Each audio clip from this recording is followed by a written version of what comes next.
Okay, I think we're on. Excuse me. I can charge up my phone a bit as well.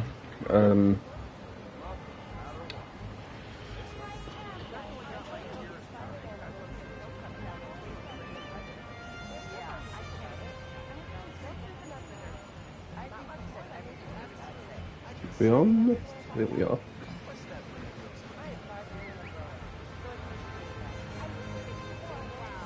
Yeah, we're on. Nice.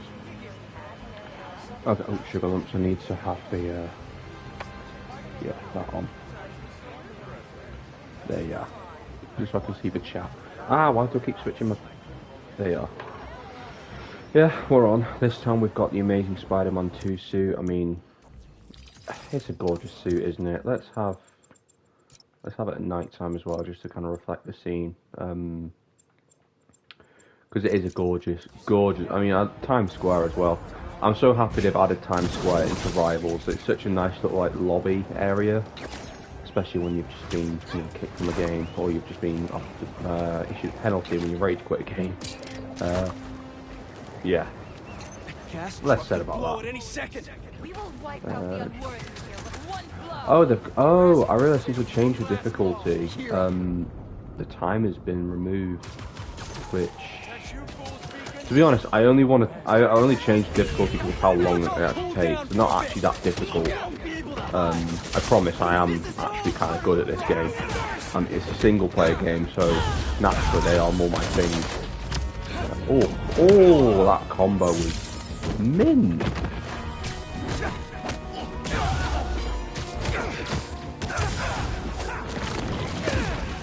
Oh, that was clean.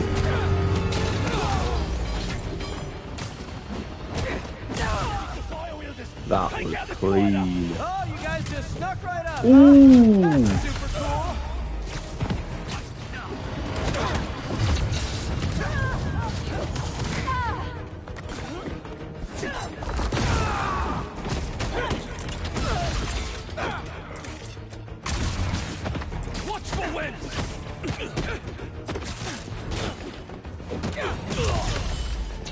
Good right up. Oh, in the air. That was fantastic. That was really good. That was really, really, really good.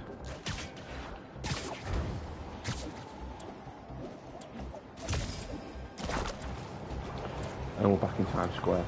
I think, just so I can see the suit better, I am going to put it on daytime. Also, it reminds me of the opening scene from Tarzan 2. The opening swing scene. Yeah. Again, we're back on a Marvel game. I think I'm going to stream Sonic Generations for my next stream, because I do have that game, and I love that game, so we might try and go for some personal best. Although I haven't played the game for a couple of months, so I might be a little bit rocky at the start. Just because I like to sort of work up my speed. And we've also got Shadow Generation. No, well, we can stream both games. We can stream both games. Because I forget, it's the same game, it's just two separate games that have been included. Oh.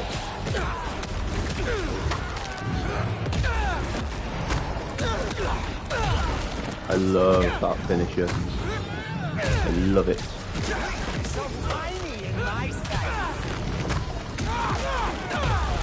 It's just awesome. Like,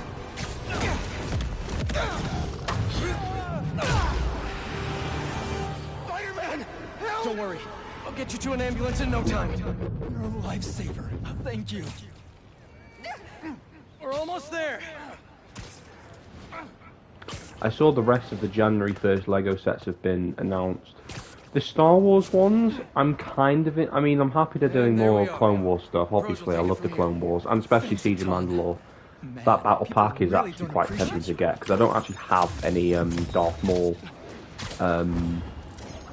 Mandalorians, whatever you want to call them. What's the name of the... I forget what they're called, but it wasn't a certain... I need to watch Revenge of the Sith again. So Revenge of the Sith Extended Edition, which is just the Siege of Mandalore, and any like Order 66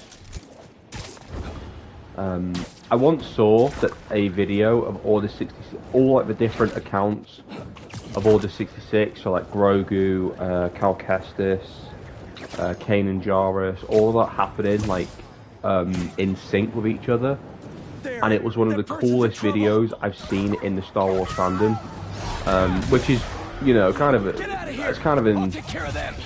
impressive considering when the Star Wars fandom locks in, it can create some of the best like content out there.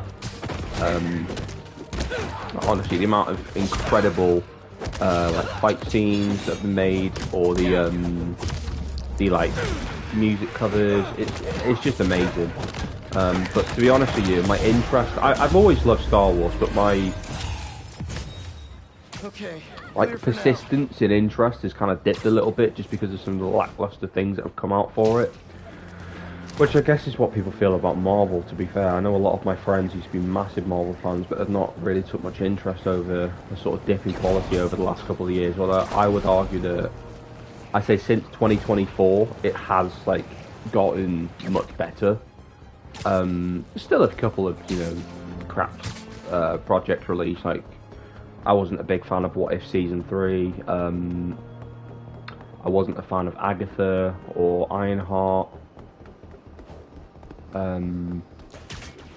But there's still some brilliant things that have come out from Marvel in the last like year or so, like last couple of years. The big three, I guess it's bigger than three now, but the three that had the biggest impact for me, at least, were Born Again, Guardians 3, and Deadpool & Wolverine. But then also you've had masterpieces like X-Men 97, Fantastic Four, Thunderbolts. Fantastic Four is one of those things where I love it, and I knew I was going to love it, but it's kind of difficult to say, oh yeah, it's one of the best that's come out, just because I've been so pleasantly surprised by things like Thunderbolts and Daredevil. It's like all that in 1 year, and Fantastic Four supposed to take all of my like excitement. I'm sorry, but as incredible as it was, or should I say it's fantastic as it was, sorry,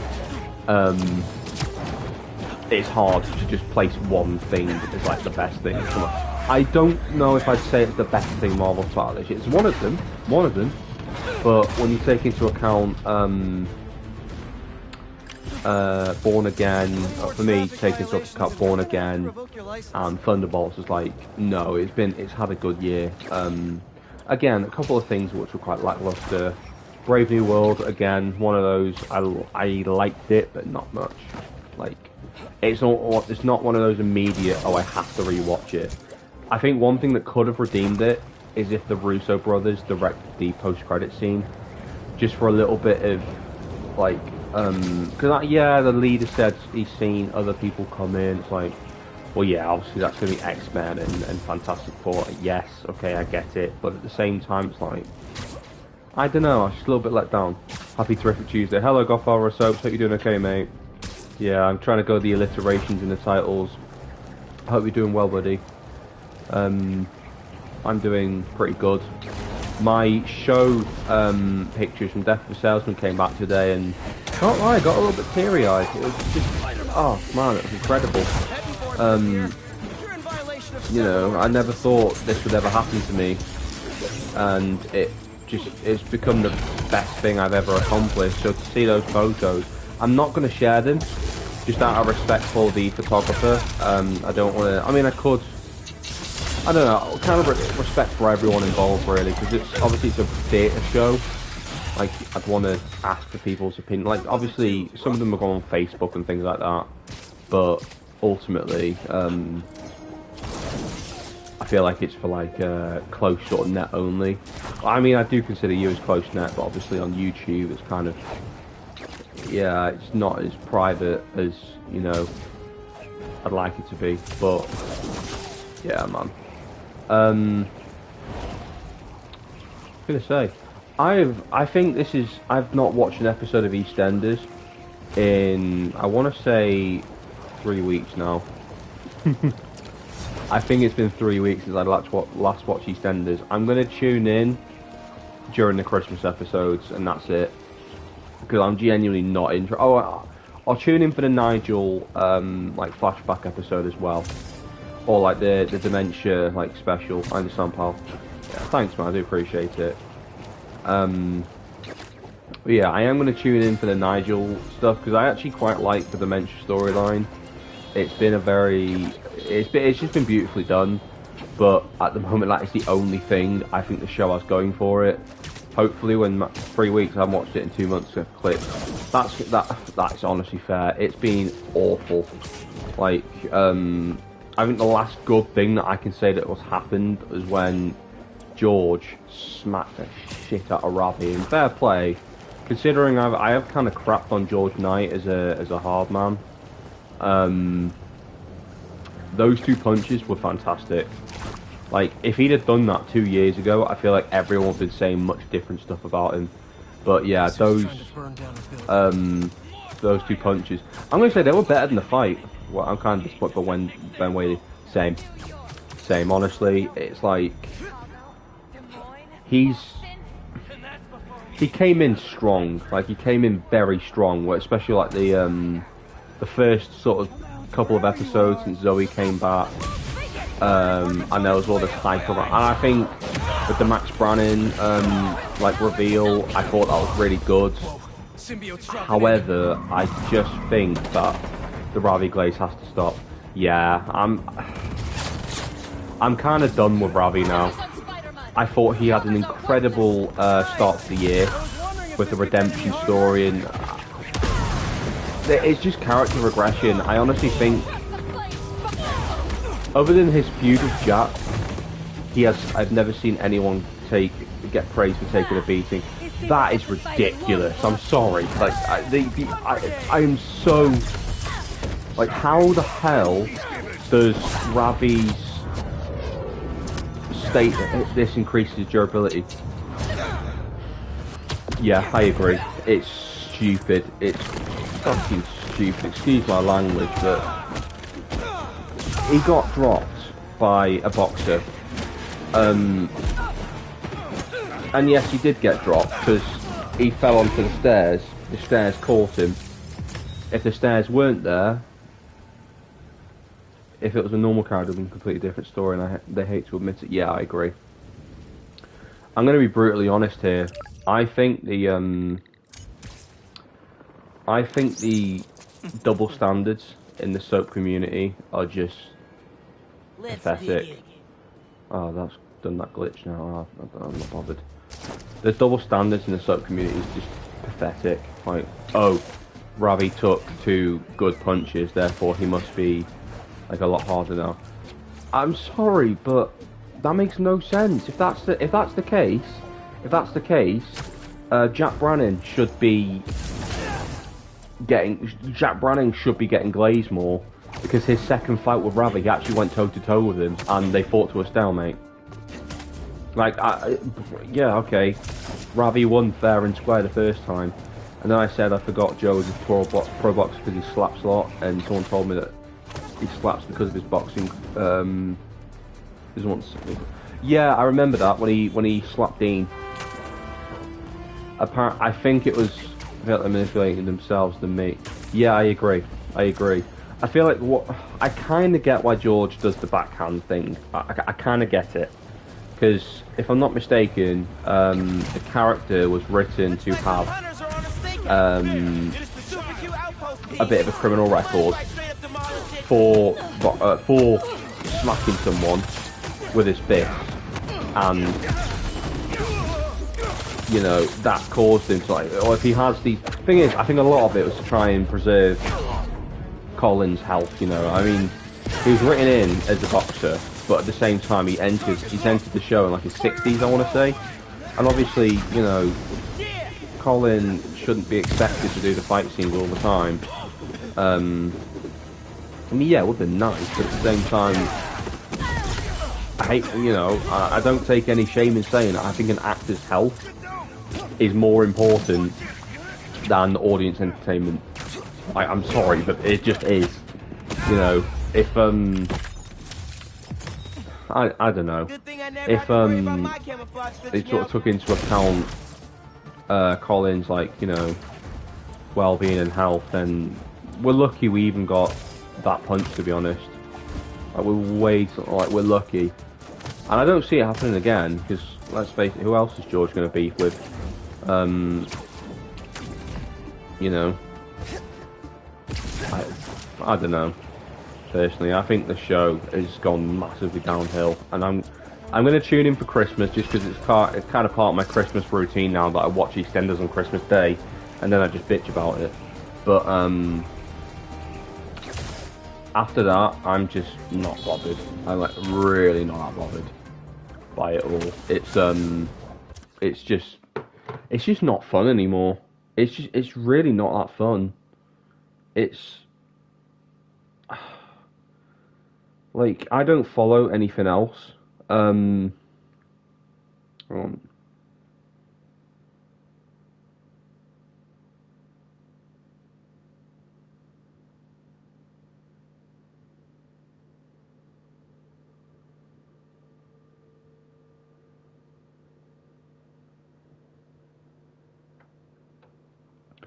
Don't get me started on Corey.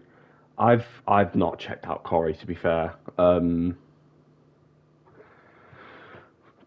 The one that I think has had some, like the two that I think have had some potential are, I feel like I actually felt like the old Todd wouldn't take abuse from Theo. Yeah, I agree. I'm kind of getting, I don't know if it's like a personal thing due to personal experiences, but I'm kind of getting tired of the like sort of portrayal of abuse storylines. Because don't get me wrong, when they're done right, they're brilliant. They're heartbreaking, but they're also empowering to see survivors overcome it and, you know, get justice. But at the same time, it's been that frequent in the last couple of years. It's like I'm ready to just, you know, I want to be entertained again. I don't want to be constantly informed of a lesson that every soap is telling at the same time. You know, like Trevor and Little Mo was fantastic. Yeah, I completely agree. Like, I don't like this whole pattern of, as soon as a soap does something to raise awareness, another soap has to tell the same storyline to raise awareness. Because anyone that follows multiple has just received that storyline, you know. I think the one thing that they've done, which I think it's good for authenticity, is when they did the reveal that Dodger was also assaulted on that night of the Hollyoaks later episode. You're telling two different accounts of that same, you know, issue. I don't want to say it, it's just a horrible thing to say. But, because people do respond to it differently. People do respond, and I think that is a very smart decision. Because unfortunately, it can happen to more than one people, like more than one person, in the same night, in the same incident. But people can respond to it differently. And I think that's good. I think that's good that they're raising awareness to that. What I don't want to see is EastEnders or Corey or Emmerdale do the exact same thing just a couple of weeks after that storyline finishes. Because that seems to be the recurring thing at the moment. Like, EastEnders just finished on the Joel storyline, which was tough. It was very tough to watch. And now you've got what's his name? Prince from Hollyoaks doing it. I don't watch Hollyoaks, but I've caught up with it. You've now got Prince doing it. I'm like, it's just finished on EastEnders. You know, we don't need the same storylines being told across multiple different soaps. Just tell something original. You know, admittedly, I think the Max Branning story is that's coming up is pretty good, because whilst it is bearing similarities to the Six, which EastEnders only did a couple of years ago, and what Emmerdale did this year, you're telling a storyline that's got an entire year's worth of build. What I'm not looking forward to is the possibility of the aftermath of that being as dreadful as the Six. I'm going to be honest. I feel like that is a massive risk, because the aftermath of the Six was just ridiculous. But when you've got an entire year's worth of plot build-up and anticipation as well, it's like you've got so much going to happen. Sometimes the build-up is that good, the payoff is a bit lackluster because it doesn't reach, it doesn't sort of hit the same. I thought the actual 6 payoff on Christmas Day 2023 was actually pretty good because it did that twist of, oh, hang on a minute, Nish is alive. Oh shoot, Keanu's dead instead. Oh wow. And rather than it being Denise, it's Linda. It's like, oh, that's actually pretty cool. That feels like classic EastEnders. Like you got a twist. But the aftermath of the 6 was just awful. Like it was so bad. The whole Jack and Stacey affair reveal and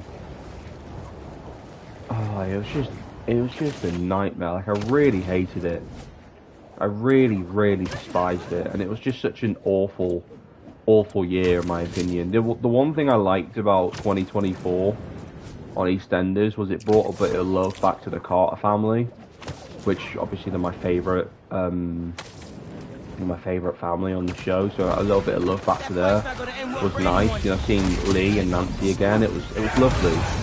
But at the same time, it's like it was just, I don't know.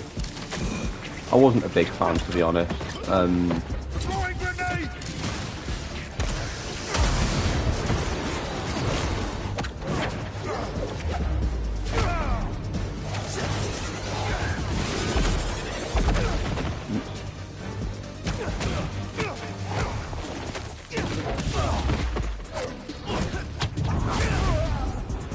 Yeah, they just weren't great.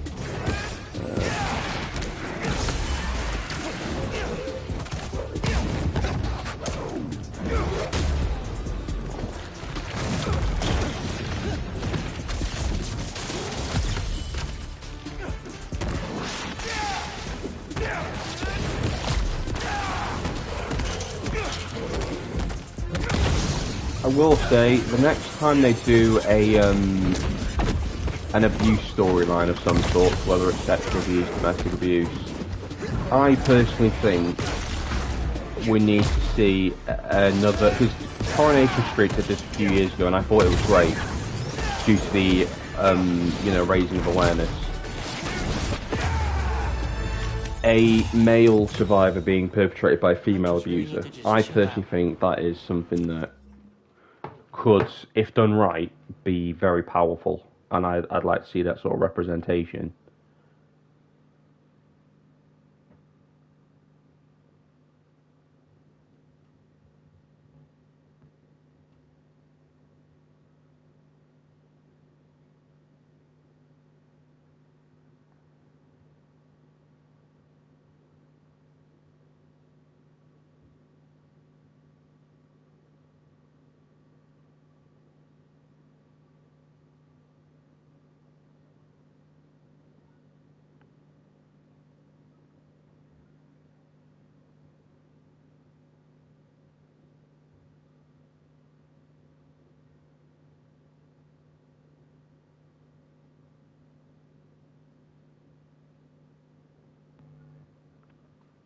But yeah, I'd like to see a storyline that empowers male survivors, particularly at the hands of female perpetrators. And I don't want to, I don't want to say this is like a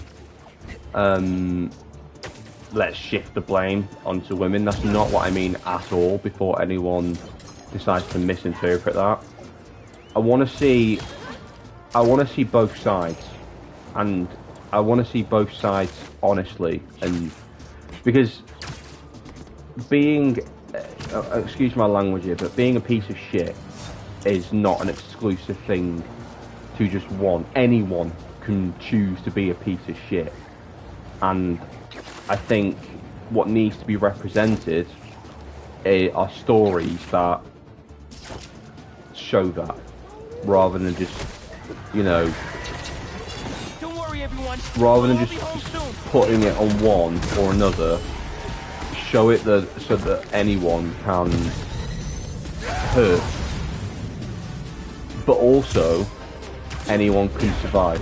Anyone can come back from the abuse or pain. don't just limit it to a one and done, you know, this is how it is, because I feel like it's misrepresentative and it's demeaning to any survivors, and I mean any of them. Like, you know, I feel like the worst things that can happen in the world aren't limited to, you know, specific groups. I feel like anyone can be subjected to pain, and ultimately anyone can be empowered from surviving such a thing. And I'd just like to see that like message shown, you know, whether it's, you know, because I feel like EastEnders with the Ben and Stella storyline, it was really hard to watch, and it was quite, you know, it was heartbreaking, but ultimately that stuff does happen. That stuff does happen, and it's awful.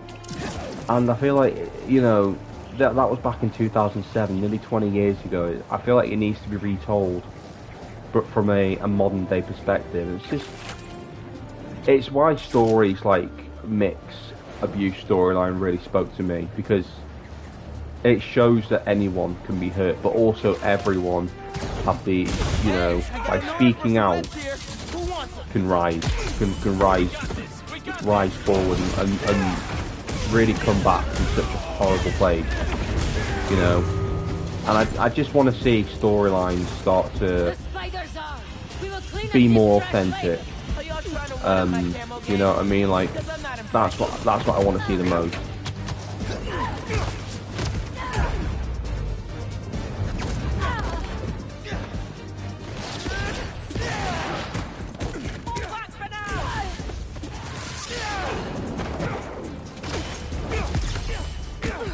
Sorry, I'm just gonna take these guys out.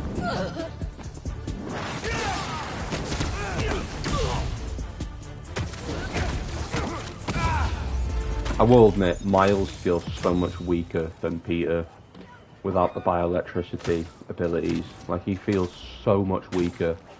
And I don't really mind that. I don't mind it because, obviously, Miles in this game, I think he's like 17. Like, he's still a kid, pretty much. So, I think it's kind of accurate that he's a lot younger and a lot less experienced. But I don't know, I kind of prefer playing Peter, even though Miles is pretty sick, I can't lie. Especially his own game. That game was awesome. I had a lot of fun playing that game. Although I can't bring myself to replay it at the moment, because I want to kind of play them all in one hit. Oh. Where'd those symbiotes come from? Oh, what the hell? I literally just took this guy out.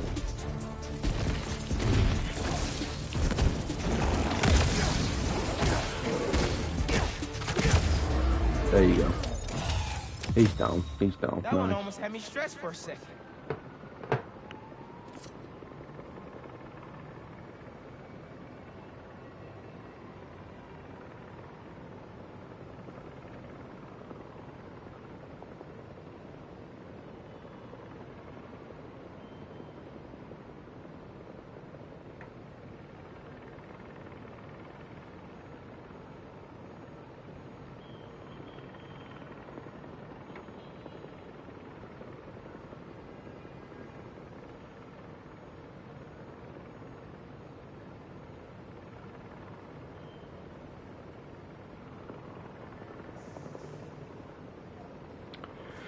Yeah.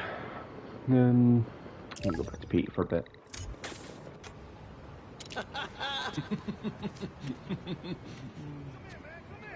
Back into you.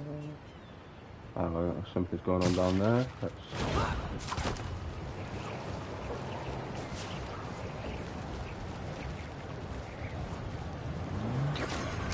That guy nearly hit somebody. Oops. I better do something. Wait a minute. Right! Right! No! You ain't taking us! I'm still angry to this day about how Gray and Chantel ended. That really fucked me off. Excuse the French. You guys have any idea how much property damage you just caused? I just think it I'm not going to get into it. I'm not going to get into it. I think I spoke about it before. It's just a difficult thing to talk about. But, yeah.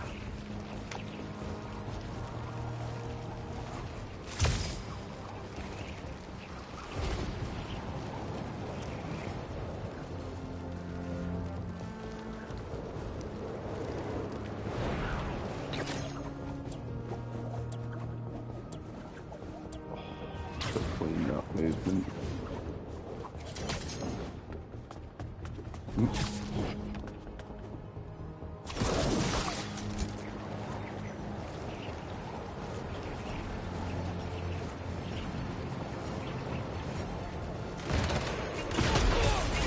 Come on, guys! This isn't helping anybody!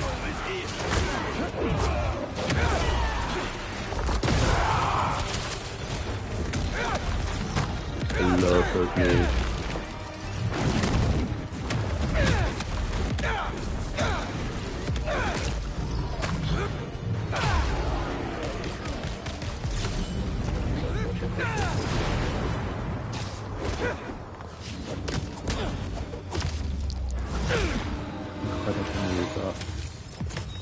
How many hunters are left in this city? Too many.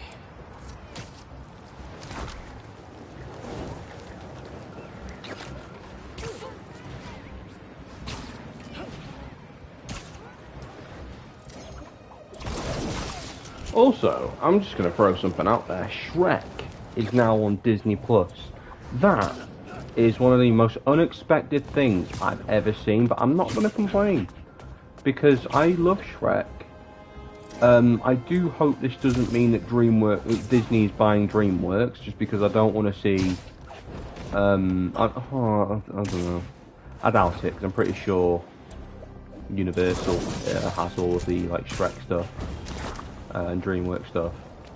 But if they're paying out DreamWorks to stream their movies, then why not? Because I do love How to Train Your Dragons. I love Kung Fu Panda.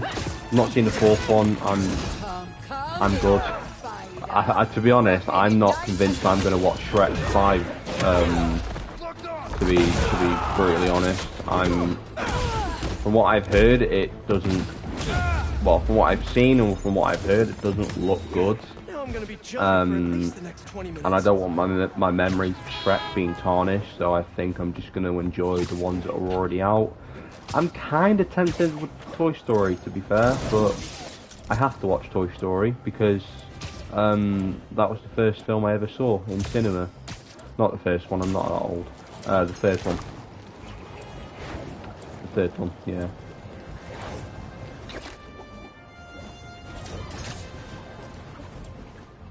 Even then, I do feel quite old with the third one now, because that came out 15 years ago. 15 bloody years, that was insane.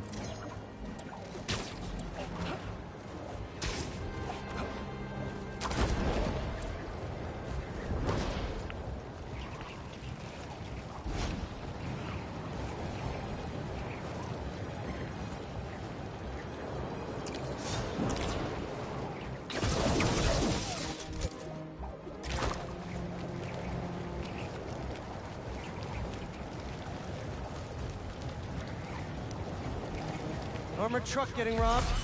Must be a Tuesday. Oh, yeah, ironically, it is a Tuesday. That's kind of weird. Get you, Spider-Man, even if it's the last move I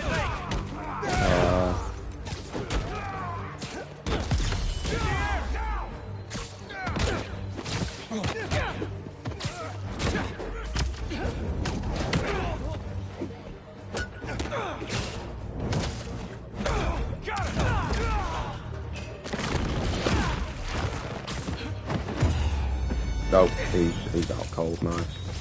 How long are we going for? 34 minutes. I'm not sure if it'll be a long one tonight, to be fair.